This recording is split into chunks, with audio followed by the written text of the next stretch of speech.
Tonight on CTV News at 6. After what they are calling a thorough investigation. It would be of the utmost importance for the public to understand what the true cost of Peter Chirico's expense scandal was. OPP are not charging North Bay's mayor with a criminal offense. It's facing declining enrollment. The long-term health of the university and the community is important. Algoma University is dealing with a multi-million-dollar deficit. And they came together in Sudbury. Ontario Education United. That's what we're doing here. Teachers say they stand in solidarity ahead of bargaining in the fall. CTV News at 6 with Tony Ryma and Rick Wyman with weather. Good evening, everyone. Glad you're with us on this Wednesday. Provincial police say they won't be laying criminal charges against the mayor of North Bay over his expenses. CTV's Eric Tashner has our top story. Mayor Peter Chirico has been cleared of any criminal wrongdoing. The OPP say its anti-rackets branch conducted a thorough investigation of his expenses and have decided not to lay any charges. Chirico writing in a brief statement, "Police have an obligation to review and address complaints when they are made, and I am pleased to learn that this matter has been reviewed through the appropriate process and has now been concluded."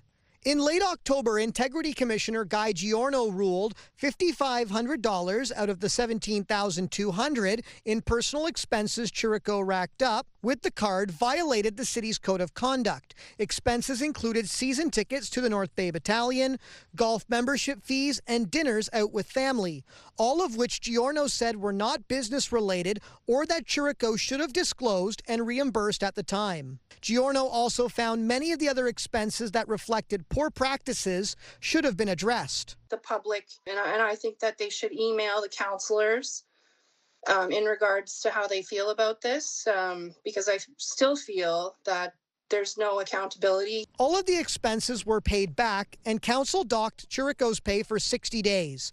But whistleblower Nicole Pelletier, who filed Freedom of Information requests into the mayor's spending, feels the taxpayers have lost. We're not known for our community of great people, the lakes and the lifestyle we live here.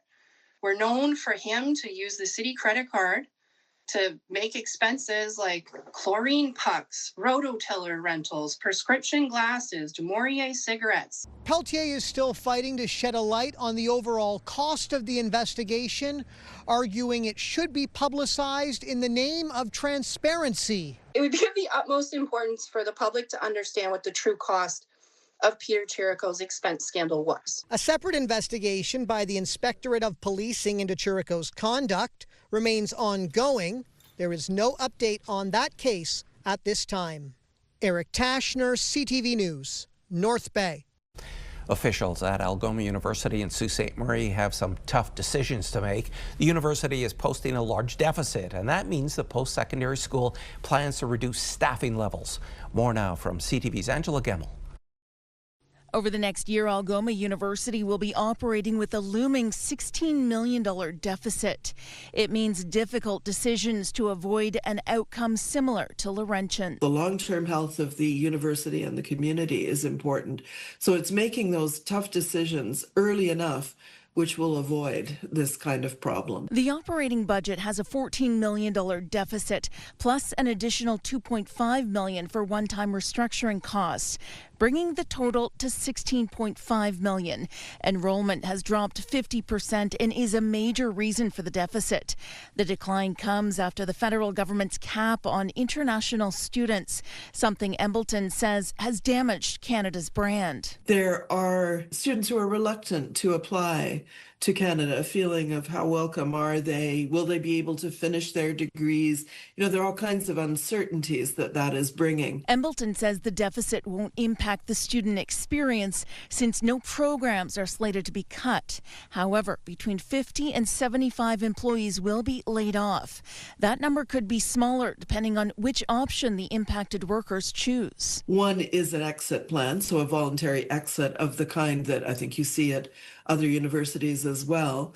The other is a voluntary reduction in the work week. So instead of working 5 days a week, to only work 3 days a week. Embleton says she realizes Algoma's financial challenges could be compared to the financial crisis that happened at Laurentian University when that post-secondary school filed for creditor protection in 2021. But she is adamant that won't happen. Because we are taking these measures and, getting down to the right size compared to our enrollments. Everything is really driven by enrollment. The news of Algoma's operating deficit comes just days after Laurentian University approved its balanced budget for this year, including a $4.6 million surplus. Angela Gemmell, CTV News, Sudbury. Greater Sudbury police are looking for a man wanted on 2 arrest warrants. 43-year-old Matthew Francis is wanted for sexual assault, threats, and criminal harassment. Police believe he's actively evading them and that there may be concern for public safety as the individuals involved in these incidents are not connected. Sault Ste. Marie police say officers are no longer on scene after a body was found over the weekend. Members of the emergency services unit conducted a grid search today in the 1200 block of Trunk Road. On Sunday, people walking in the area discovered a body in a wooded area off the busy roadway. Police say the investigation is continuing in coordination with the coroner's office.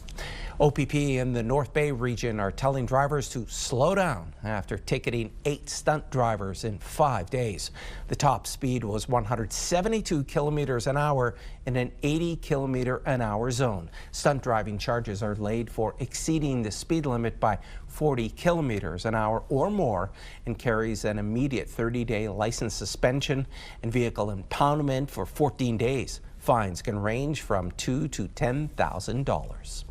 Today in Sudbury, teachers and education workers from different unions joined in solidarity, demanding investments in publicly funded education.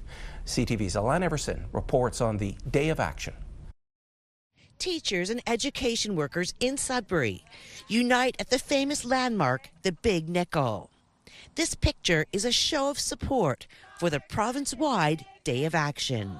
Ontario Education United. That's what we're doing here. We're giving a strong message that we're unified and we are ready to make sure that our students' needs are met. And that's not negotiable as far as we're concerned. It's a variety of unions that have come together because it's a common goal of supporting students at all levels, elementary and secondary, and from the various unions. On Wednesday morning, teachers and educators at this public school took time on their break to show Red for Ed and share their concerns. Smaller class sizes would make a big difference. We need to increase the teacher to student ratio. We need cap sizes on grades 4, 5, 6, 7, 8. And we also would like to reduce the cap sizes that currently exist in kindergarten. Smaller classes, big! Educators say cuts are creating significant strains and challenges.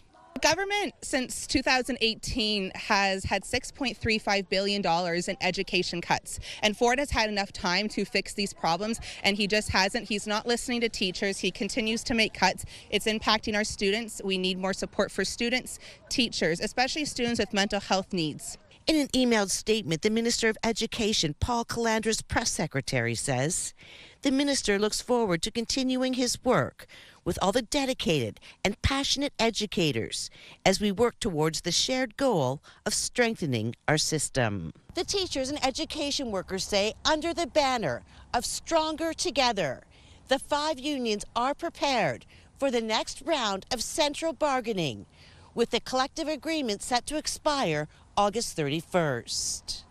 Alana Everson, CTV News, Sudbury. All right, let's talk weather. A mix of sun and cloud today and on the cool side. To tell us more, here's CTV's Rick Wyman. Well, Alana Everson from CTV was dressed for the occasion over at Big Nickel.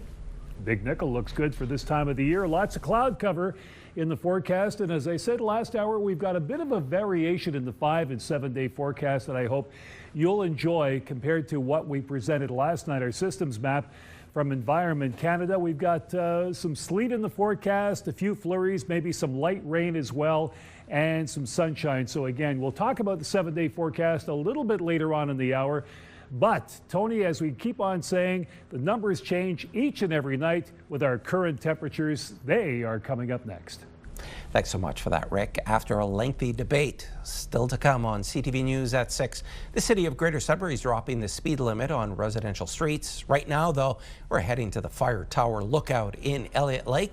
This live webcam is courtesy of the city of Elliott Lake. It's 9 degrees.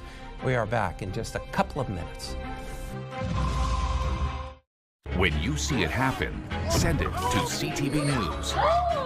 Text 10400. From your screen to ours.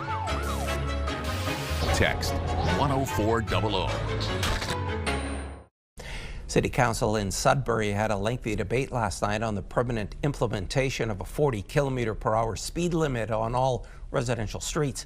Councillor Natalie Labbé brought forward a motion to defer the decision pending further review, which was defeated.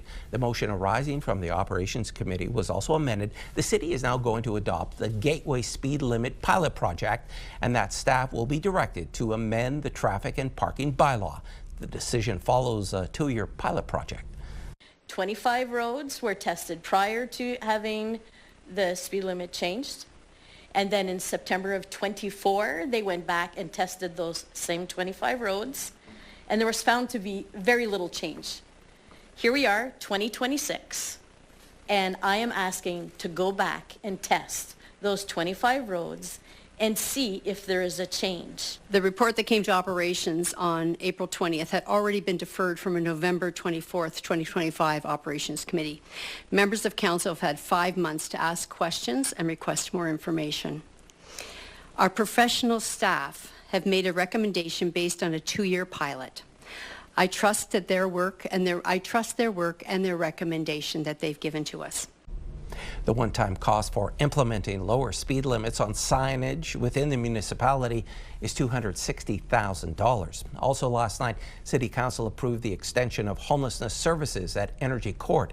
Council approved a drop-in program operated by the Go Give project from May 1st to September 30th. More than $774,000 will be used for maintenance, cleanup, and washrooms. The money is coming through the tax rate stabilization reserve, offset by any federal or provincial funds received. As for what happens on September 30th, we are very alive to that issue, and really felt that with our new Director of Housing and Homelessness coming on and some of the other work we're doing behind the scenes here, that we needed a little bit more time to bring forward a better plan for winter to Council. And so that's why we are bringing forward more of a bridge plan to cover the next 5 months, and expect to be back with something more significant closer to the fall. On April 1st, the federal government extended the Unsheltered Homelessness and Encampment Initiative. No further information on the distribution of those funds is available at this time. It is anticipated, however, that Greater Sudbury will receive a funding allocation out of the $125 million announcement. Tomorrow is the deadline to file a 2025 personal income tax return for most Canadians. And for those dealing with flooding, there are resources available at the Canada Revenue Agency. There are some measures that are in place that will help folks who are experiencing difficulty, right? If you have flooding in your home and you're not able to access your information, maybe you're not able to file on time. And if you are going to incur late filing penalties or interest on arrears because of that, it is possible to have those canceled, to have those waived based on hardships that are outside of your control. So there is a process for applying for that. The details are on our website. You can apply through your CRA account. But Sheminsky warns that process normally takes about 6 months, and this year, because of a high volume of those requests, it could take longer. His best suggestion, file on time if you can. Even with items missing, you can make adjustments after the fact. He says even a partial return is better than not filing. And for those of you who are self-employed, you do have until June 15th. If you find yourself owing, your taxes are still due by April 30th. Trees for Nipissing is preparing for a big planting this weekend with young tree saplings ready to go to new homes as part of growing North Bay's tree canopy.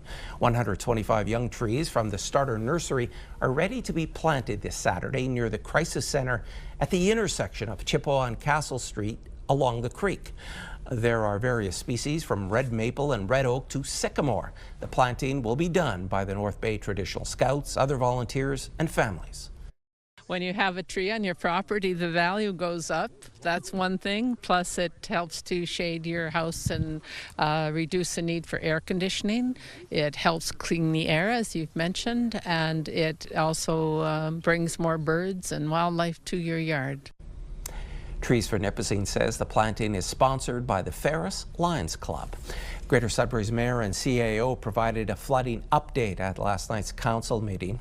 Sherry Lichterman says the city has been under a state of emergency for just over 10 days, and while staff have been monitoring, reacting, and responding to rising water, it appears as though levels peaked on April 20th. Meantime, Mayor Paul LaFive has sent a letter to Ontario's Minister of Municipal Affairs and Housing to formally request the activation of the Disaster Recovery Assistance for Ontario's program for the city. We are kind of in the last stages of monitoring the rainfall from today and its impacts on water levels over the next 24 hours or so, but feel we are likely going to start to move into recovery this week. So the team has done a good job really pulling together, and some of the work that they did in preparation for possible catastrophic flooding will be a good resource that we can use in the future as part of our flood response plan. The critical supports provided through the DRAO will assist our residents recovering from this natural disaster by helping offset eligible costs that are not covered by insurance.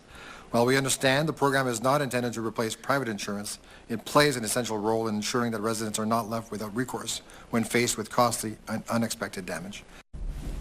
Lichterman adds that the city is still working on a program for those flood victims who have significant materials to bring to the landfill. It's working with the province on any programs that are available. The Matagami Region Conservation Authority in Timmins has extended the flood warning for the Matagami River until May 6th. Officials say water levels and flows will continue to be higher than normal because of the snowmelt through the Matagami River system, and flooding is occurring within the city. Officials say residents in flood-prone or low-lying areas should take the necessary precautions to protect their properties.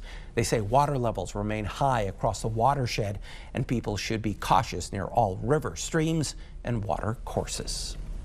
Timmins, Kirkland Lake, and Gogama are under a flood watch until May 13th. According to the MNR, the ground in those areas are still frozen or just beginning to thaw and are unable to absorb the precipitation and snowmelt. And in North Bay, the city will keep sandbag stations open for the rest of the week, but say demand is decreasing. Staffing at the Champlain and Sunset Park locations will be reduced, but pre-filled bags will still be available at both sites. The station at the Public Works Yard on Franklin Street will remain open as a self-serve station daily from 9 a.m. to 4 p.m. Officials with the city of North Bay saying they are monitoring the weather closely, so is CTV's Rick Wyman. He has a check on your current conditions. Yeah, nice change from last night. Again, it's up and down. Some nights it's really good and some nights it's not. Our forecast radar, according to Environment Canada, not all that bad. Some flurry activity, some sleet, and of course some light rain and some sunshine. We'll get to that a little bit later on in the 7-day forecast, but your current temperatures for this evening, somewhat cooler from last night. Cloud cover Moosonee, Cochrane, Timmins, and Kapuskasing, mainly cloudy. So your temperatures 3 in Moosonee, 4 in Cochrane, 6 in Timmins, 4 in Kapuskasing. In Chapleau this hour, 4 overcast, Wawa sun and cloud in the Sioux at 6. And in Parry Sound, 8 degrees with the cloud cover on that drive down 69. North Bay, cloud cover. Temiskaming Shores, cloud cover, and more of the same in Kirkland Lake at 4 degrees. 6 in Temiskaming Shores and 8 in North Bay. Greater Sudbury, 8 some sun and cloud. Mainly sunny in Espanola at 9, 8 in Elliott Lake, and 9 in Gore Bay. Let's have a look at the 7-day forecast and your pick of the day, all coming up just minutes away, Tony. Thanks for that, Rick. $6 billion over 5 years. Next on CTV News at 6, the federal government is looking to train and certify tens of thousands of tradespeople. And the families of Tumbler Ridge victims have filed a lawsuit against OpenAI. One of the key promises in the federal budget update was the nearly $6 billion to be invested in the trades. CTV's Adrian Gobriel on what this means for the workforce and who will be affected. the sturdiness and strength of the trades in Canada in part begins here. Insulation, drywall, taping. The founder and CEO of the Skilled Trades College, Ralph Cerasuolo, believes a large part of the country's future rests in the hands of his graduates. The ratio of tradesmen that leave the workforce and that enter it is 7-to-1 across North America. So for every 7 that leave, it gets replaced with 1 individual, and that's a compounding problem year over year over year. BuildForce Canada has estimated a potential labor shortage of 385,000 workers in the construction trades by 2034, with 20% of the current workforce expected to retire over the next decade. Devin Forbes is hoping to be part of the solution. As a student, he has his eye on becoming an HVAC specialist. A lot of people feel stuck sometimes, and I feel like the trades is the way out. Though Forbes wouldn't have been able to afford his tuition without receiving a scholarship from the private sector, he believes an influx of federal funding would help students like him achieve Red Seal status in the skilled trades. The amount of things that I learn every day, that I feel every day when I wake up tomorrow, I know I'm doing better than I did yesterday. Merci tout le monde. In this week's federal budget, Ottawa announced $5.9 billion over 5 years to recruit, train, and hire upwards of 100,000 new red-sealed skilled trades workers by 2031. Cerasuolo believes the multi-billion-dollar announcement speaks to just how desperate the shortage of trade workers has become. Does nation building happen in Canada without the trades? Absolutely not. You can't have one without the other. Those here at the Skilled Trades College also tell us that an important component to filling the labor shortage gap is helping young Canadians understand that this is a highly respected professional career path vital to building Canada's future. Adrian Gobriel, CTV News, Woodbridge, Ontario. The families of mass shooting victims in Tumbler Ridge, BC are suing OpenAI and its CEO, Sam Altman. Lawsuits launched in U.S. federal court in San Francisco today alleges the company identified the shooter as a credible threat 8 months before the attack, but did not warn police. The lawsuit goes on to accuse OpenAI leaders of not alerting police because it would have exposed the volume of violence-related conversations on ChatGPT and potentially jeopardize the company's path to a nearly $1 trillion initial public offering. 9 people, including several children, were killed in the shooting back in February. The Bank of Canada is keeping its key interest rate at 2.25%. The central bank expects the Canadian economy to grow at a moderate pace as it continues to adjust to U.S. tariffs. It also warns that inflation has moved up due to higher oil prices linked to the war in the Middle East, but the bank projects it will ease back to the 2% target in 2027. A 28-year-old Toronto man is facing multiple charges in connection with the making of so-called ghost guns using 3D printers. Toronto police say they seized multiple 3D printed guns and parts after a suspect was arrested last December. The investigation began in November 2025 after the RCMP flagged a suspicious online firearms ad. Police allege the accused sold a 3D printed handgun receiver, the key component that legally defines a firearm, along with other parts needed to assemble it. Closer to home, police have identified the body found in Kapuskasing as 33-year-old Emily Ann LaRouche. LaRouche was reported missing in January. Her body was found April 21st in a field near Kapuskasing. While her death is still under investigation, police believe this to be an isolated incident with no threat to the public. And there's more news still ahead, but first, here's your full weather forecast with Rick. Well, Tony, last hour we talked about keeping viewers in suspense about the changes in the forecast. That's coming up momentarily, but first, your forecast radar as issued by Environment Canada. And again, some flurry activity, maybe some rain, some sunny breaks and all, but some cooler temperatures over the course of the next couple of days. Meanwhile, overnight, cloudy skies, Greater Sudbury at 0, Sault Ste. Marie 0, chance of flurries, Timmins, cloudy, Temiskaming Shores, and North Bay. In Moosonee, chance of flurries, Caphurst, chance of flurries, sleet and Wawa, some showers or flurries, Gore Bay, partly cloudy, chance of showers in Parry Sound at 2.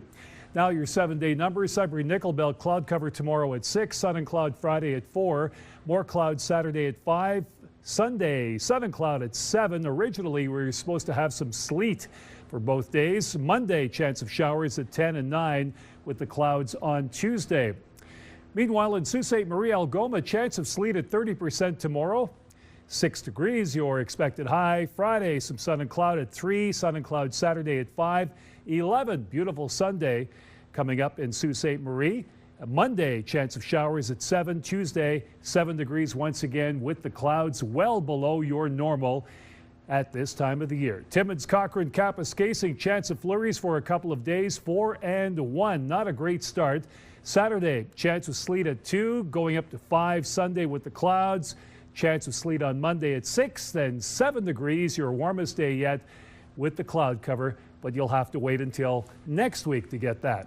Temiskaming Shores and Kirkland Lake, we've got cloud cover for no less than 4 consecutive days. I got to say, that doesn't happen too often. 4, 4, 4, and all the way up to 10 by Sunday. Monday, chance of showers at 30% at 9, another 9-degree day Tuesday with the cloud cover. That's certainly an anomaly when you have an area getting, well, five days in our 7-day forecast just with cloud cover and temperatures above 0. North Bay, West Nipissing, here we go. Mainly cloudy for tomorrow. 6 degrees your high, 6 on Friday, sun and cloud. Saturday, Sunday, we've got cloud cover both days, 7 and 10. Chance of showers on Monday, 10 degrees as well. Tuesday, some cloud cover at 9. So again, once again, as we reiterate what you're going to get, big change from last night in some areas with the exception of Timmins, but more sun, more cloud. We're eliminating some of that expected sleet that we were going to get, some showers or flurries. So we could salvage the weekend. Here we go with our pick of the day, Carter Brown, if you will. This pick courtesy of MJ Chrétien from Nipissing First Nation. Yes, she calls it her iceberg. It's in the area in Lake Nipissing, not too far from where she lives. Great shot there, MJ. Love the photography. So again, keep it coming, Nipissing First Nation. Hey, stick around. Coming up after all the talking to an expert. It's called Ask an Expert, all about refacing your kitchen cabinets. That story and more coming up after the break.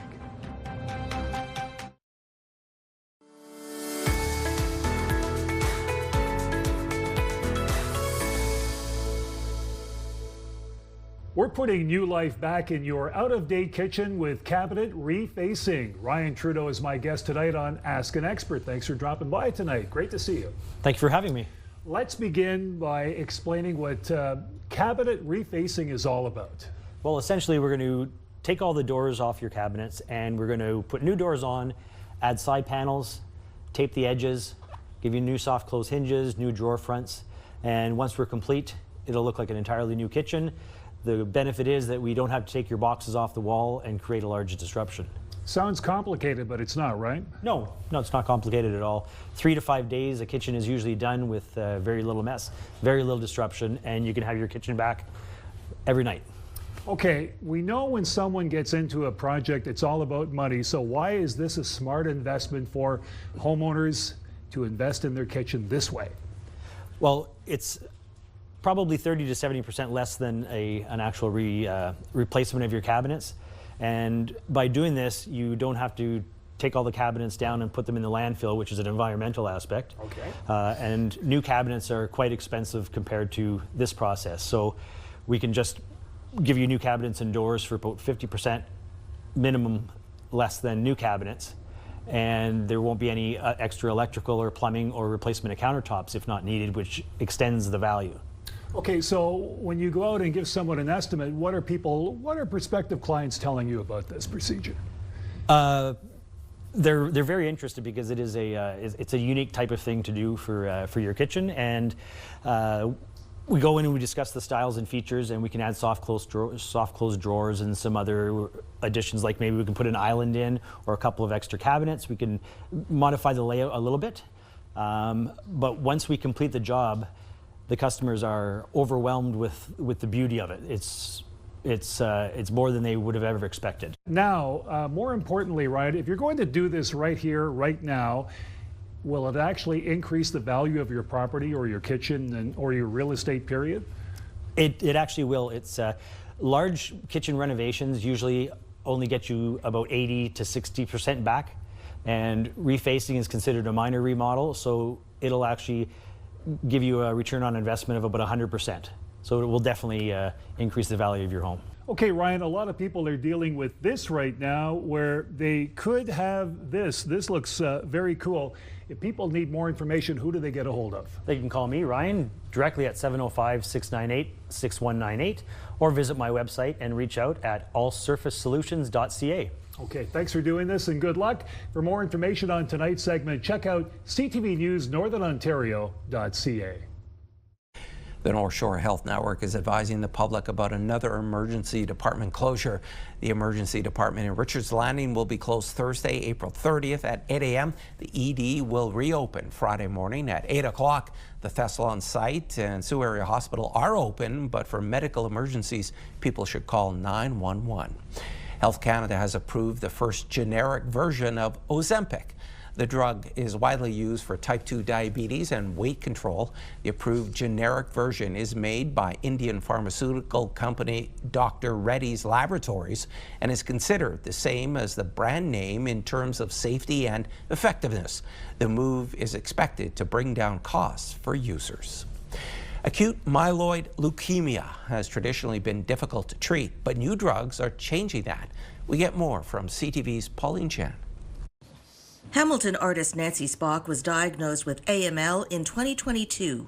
I was feeling exhausted, tired, didn't want to eat. I was losing weight.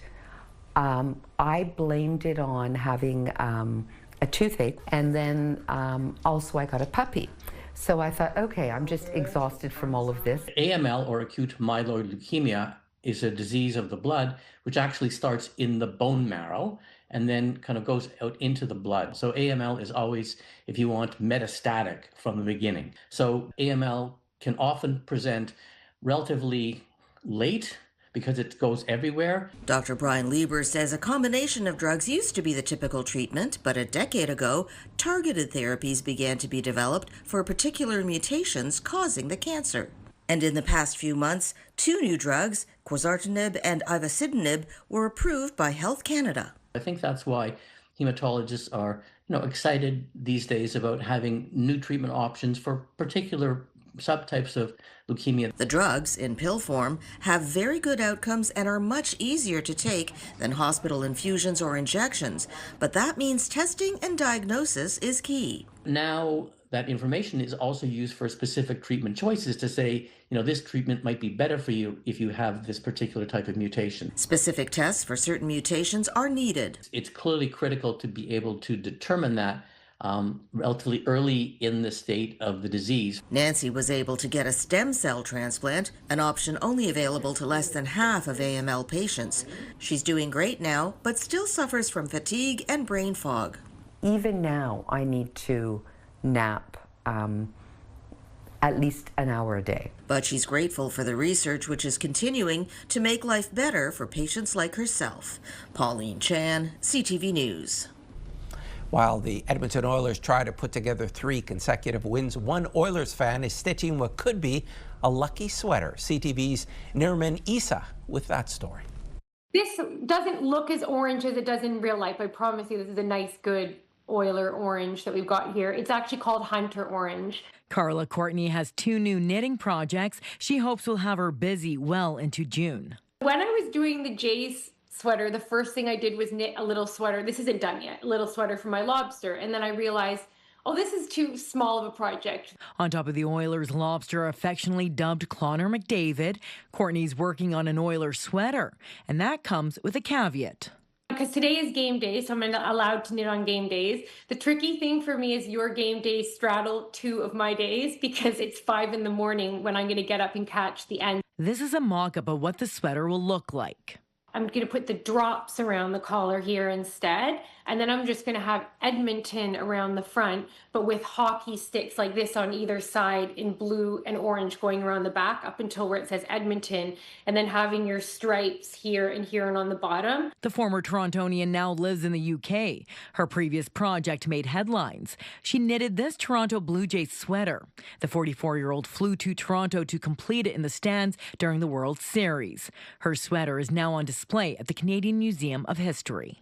When I was knitting the Jays sweater, almost only Oilers fans were reaching out to me in quite large numbers saying, can you knit a sweater for our next playoffs run? Courtney doesn't know what will happen to the sweater when it's done. The superstitious knitter says if the Oilers lose, this project will be put on ice until their next postseason, something she hopes won't happen. I got to pace it a bit more because I'm preparing for you guys to go all the way. And that was CTV's Nariman Issa reporting. He was a former goaltender and broadcaster. Still ahead on CTV News at 6. Friends and colleagues are mourning the sudden passing of John Garrett.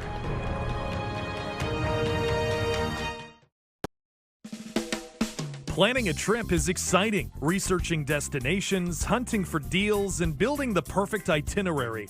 If you love mapping out every detail of your next vacation but wouldn't mind a little expert support along the way, here's my CAA tip of the month. Are you over planning? Many do-it-yourself travel planners tend to pack too much into their vacations, filling each day with back-to-back stops and leaving little room to adapt when weather or logistics shift. But flexibility doesn't mean being unprepared. It means giving your thoughtfully planned trip the space to feel authentic, relaxed, and truly immersive. Stay connected. Even the most detailed planners benefit from having everything at their fingertips.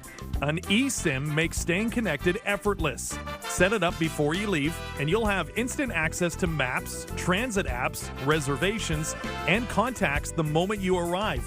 No hunting for Wi-Fi or worrying about roaming fees. As a bonus, CAA members can save $25 or more per month on 5G Plus mobile plans with Rogers, with select plans that include coverage in the US, Mexico, and beyond. Customize your itinerary. If you like the structure of a guided tour but don't want to be tied to a fixed schedule, a fully customizable itinerary offers the best of both worlds. Expert planning with the freedom to travel your way. Use a CAA travel consultant. Once you've done your research and mapped out your ideal trip, a CAA travel consultant can take care of the details behind the scenes.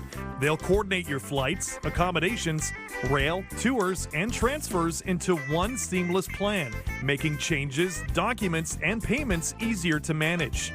Plus, you'll travel with added peace of mind thanks to CAA Delay Pass and exclusive CAA member benefits, so your trip stays on track even when the unexpected happens. Your dream getaway is ready to take off with a little planning. And that is my CAA tip of the month. The hockey world is in mourning over the sudden passing of John Garrett. The former Vancouver Canucks goalie and longtime color commentator was beloved by colleagues, players, and fans alike. CTV's Ben Milger has more on his life and legacy on the ice and in the booth. If you've been watching and listening for all these years, you know how much I have enjoyed my experience and the time doing this job. In 2023, when John Garrett signed off from regular season Canucks games after 20 years, he didn't entirely walk away from broadcasting. In the years since, he was still a playoff regular on Hockey Night in Canada. This week, he was covering the Vegas Golden Knights and Utah Mammoth series when he died suddenly and unexpectedly. Probably the best teammate I've ever had. For 15 seasons, John Shorthouse worked in the booth alongside Garrett, affectionately known as Cheech, covering memorable moments like the Sedin twins' final home game. We were up for that one. We were ready for it. And when Daniel scored that goal set up by Henrik and Edler, Daniel scored! And Cheech just said, wow, wow, wow. Perfect. Through the 70s and 80s, Garrett was a journeyman goaltender, playing professionally for 10 teams in 5 leagues and finishing his NHL career with the Canucks. His 40 years in broadcasting began in 1986. His stories and the way he told them immediately set him apart, like the one about pulling rookie Mario Lemieux off a smaller teammate and then chirping the future Hall of Famer. Oh, I said, hey, Mario, you'll never make it. Anybody can score 1,000 points in the Quebec League. You'll never make it. You're nothing but a big goon. Hockey fans will remember Garrett's penchant for sharing stories about his family. Former colleagues say they are what brought him the most joy. About his wife Sharon, about Sarah and Krista, about his grandkids. That's what truly brought him to life. Many fans who only heard him on TV felt like they really knew him. Just a really, really genuine person. And I like, okay, ready for the cliche? Yeah. Like, this world would be so much better with a million John Garretts, right? But he was one of a kind, and he's gone too soon. John Garrett was 74 years old. Ben Milger, CTV News, Vancouver. The Sioux Greyhounds and Hounds head coach John Dean announcing today they are parting ways. Dean had been the Hounds bench boss for the last 7 seasons. In a news release today, the club said it was a mutual decision to part ways. In Dean's tenure as head coach, the Hounds made the playoffs 5 times but never played for the Robertson Cup. Northern Ontario's professional basketball team will be looking to defend its throne tonight. After battling back from a 2-game deficit, the best-of-5 championship series between the Sudbury 5 and KW Titans will be decided in Kitchener. The Basketball Super League defending champs are having a watch party in town while the team is on the road. It takes place at Shoeless Joe's Sports Grill. Tip-off is 7 p.m. The town of Espanola is getting funding to help with sports infrastructure. Algoma Manitoulin MPP Bill Rosenberg announced nearly $400,000 from the Northern Ontario Heritage Fund to support the local ski and curling clubs. The Espanola Ski Club, or Boogie Mountain, will use its half of the funds to augment the property so it can be used for recreation year-round. The curling club is in need of a new ice plant and will use the money to replace it. White Lotus and Ted Lasso are back with new seasons. David Daniel has that and more in the Hollywood Report. Welcome back, Coach. Thank you, sir. Too bad you're coaching a bunch of girls. You know, wanker. Ted Lasso and the gang are back for a new season with a new team. Ted returns to Richmond to coach a women's football squad in need of his particular brand of inspiration. Season 4 of Ted Lasso premieres August 5th. Perfect, Laura. A little to your right, wait for the game to be over. Laura Dern is checking into The White Lotus. The Oscar and Emmy-winning actress has joined the cast of the HBO series for its 4th season. The move comes after Helena Bonham Carter left the show shortly after filming for the new season got underway. Dern reportedly will play a new character rather than filling the role Carter was to play. Snowball I guess I'd like the idea of another adventure, you know. Another Stranger Things animated adventure is on the way. Just days after Stranger Things Tales from '85 debuted, Netflix has renewed the series for a 2nd season. The streamer says the Hawkins Investigators Club is due to return with new episodes this fall. In Hollywood, I'm David Daniel.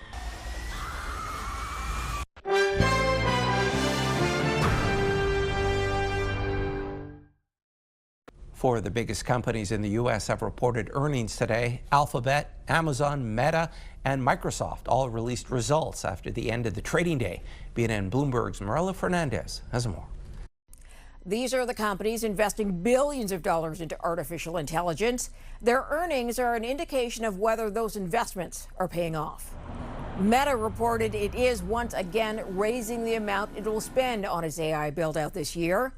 The social media company projects it will spend between $125 and $145 billion U.S. It is paying more for components than its competitors since it's late to the AI race. Investors didn't like the news, sending the stock down in after-hours trading. Here are the closing numbers for the day. The Canadian dollar not changed much. It's at 73.08. West Texas Intermediate up almost $7 to 106.88. Western Canadian Select up over $3 to 78.34. And the TSX lost 265 points today. those are your business headlines. I'm Morella Fernandez. And here are the current prices for some key commodities we watch. Gold down $45.28, closing the day at $45.51.19 US an ounce. Silver slipped $1.64 to end the day at $71.55. Copper up a nickel to $5.87. A nickel moved forward 12 cents, ending the day at $8.69 US a pound. And Rick is back now for one last look at your Thursday weather. Well, Tony was just lamenting how quickly April appeared and now disappearing. Sudbury, we've got some cloud covers. We're going to have the last couple of days of this month anyways on a less than successful note. 4 degrees, Timmins, chance of flurries, chance of sleet in Sault Ste. Marie at 6 for tomorrow as well. So again, Tony, the weather not great. 6 in North Bay, mainly cloudy. 9 in Parry Sound, chance of sleet, and 4 to Miskaming Shores with the cloud cover. So again, April's leaving. May will be a lot better. You can take that one to the bank. Back to you. Thanks for that, Rick. And finally, we have another winner. Guess what, my friend? You just got $10,000. No Yeah. No doubt. Ron was the second early bird winner in the Canadian Hard of Hearing 50/50 lottery. There will be one more early bird draw May 12th when someone will walk away with a Canadian Rail vacation valued at $50,000. Tickets are still available through the CHHA's website. The main jackpot is sitting at just over $86,000. And that's Matt from Pure Country.